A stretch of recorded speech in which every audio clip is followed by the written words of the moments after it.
وَإِذَا مَرِضْتُ فَهُوَ يَشْفِينِ۔ کینسر کا مفت علاج۔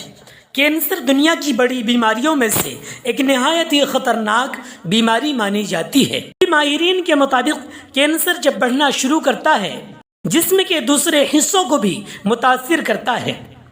زبان کا کینسر گلے میں آ جاتا ہے، پھیپھڑوں کا کینسر جگر اور دماغ میں چلا جاتا ہے، اور جیسے جیسے کینسر پھیلتا ہے پورا جسم متاثر ہونا شروع ہوتا ہے۔ یہی وجہ ہے کہ دنیا بھر میں خصوصاً ترقی پذیر ممالک میں اموات کا سب سے بڑا سبب کینسر بتایا جاتا ہے۔ زندگی اور موت اللہ تعالیٰ کے ہاتھ میں ہے۔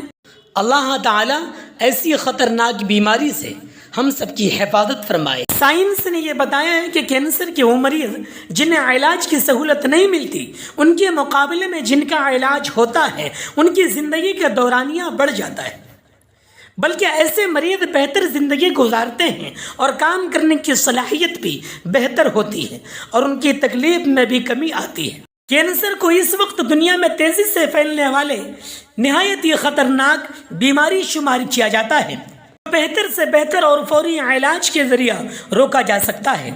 اسی کینسر کے مفت علاج کے لیے ایک کیمپ املتاس ہاسپٹل، دیواس، گرام بانگر، اجین روڈ، دیواس، MP میں ڈاکٹر اکبر علی صابر کے ذریعے پچھلے 24 جنوری 2023 سے آیوشمان کارڈ کے ساتھ مفت علاج ہو رہا ہے، جو آئندہ 10 فروری تک رہے گا۔ تمام ناظرین و سامعین سے اپیل کی جاتی ہے کہ ایسے مصیبت زدہ شخص جو کسی بھی قسم کے کینسر کے شکار ہوں ان کی رہنمائی کرنا اپنا اخلاقی فریضہ سمجھیں۔ مزید معلومات کے لیے اسکرین پر چلائے گئے نمبر پر رابطہ کریں۔ فلاحی انسانیت یوٹیوب چینل کو لائک، سبسکرائب اور شیئر کر کے خیر کا ذریعہ بنیں۔